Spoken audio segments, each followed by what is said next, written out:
Magluluto tayo ngayon ng gulay na sari-sari or halo-halong gulay na tinatawag nating laswa.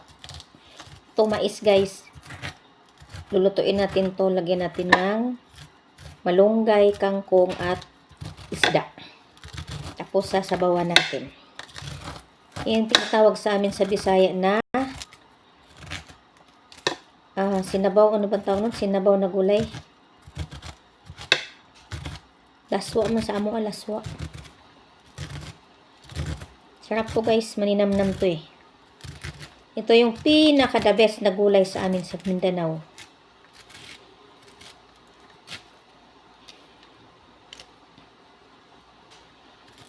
Baling walang ibang ulam, basta mayroong gulay guys. Sarap.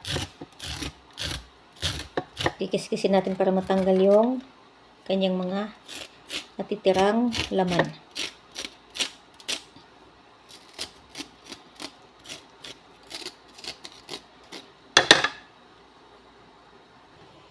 Ito guys, iuna nating ilagay, ilunod natin dyan. Para lumambot siya. Para pagkatapos nyan, yung sibuyas natin. Kasi siya to eh, tawag nito. Bali, ang tawag niyan ay lauoy. Lauoy sa Bisaya.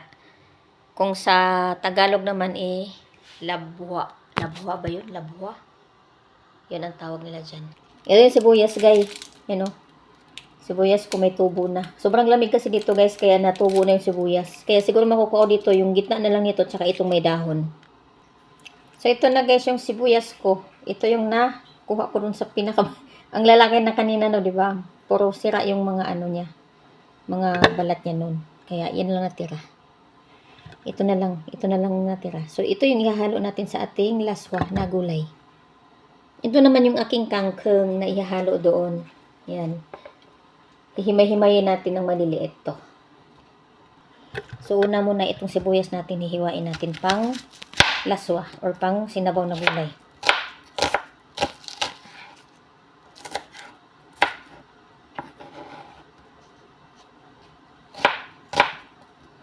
Lakihan natin kasi naman siya tinula. Tinula sa Bisaya. Tinulang gulay.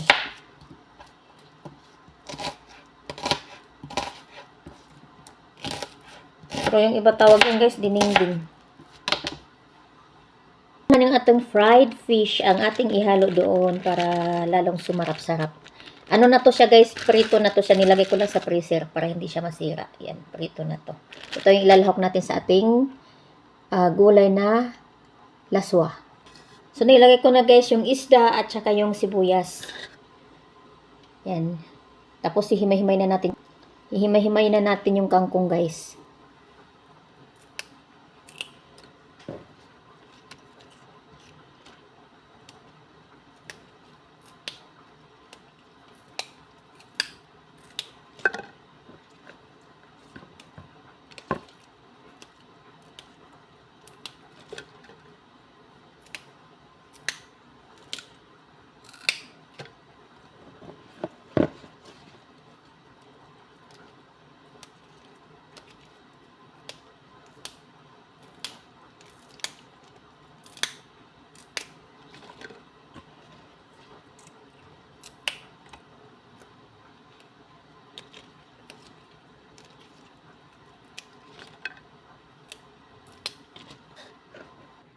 Ayan guys, tapos ko na siyang hinimay-himay.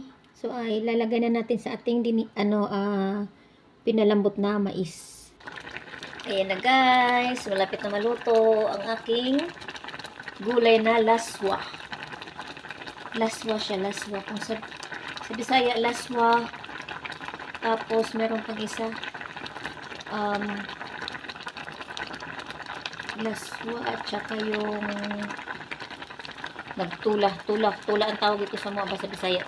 Nagtula ka gulay, tinulang gulay, mais at saka kangkong with konting malunggay. Let's eat na guys. See you, bye.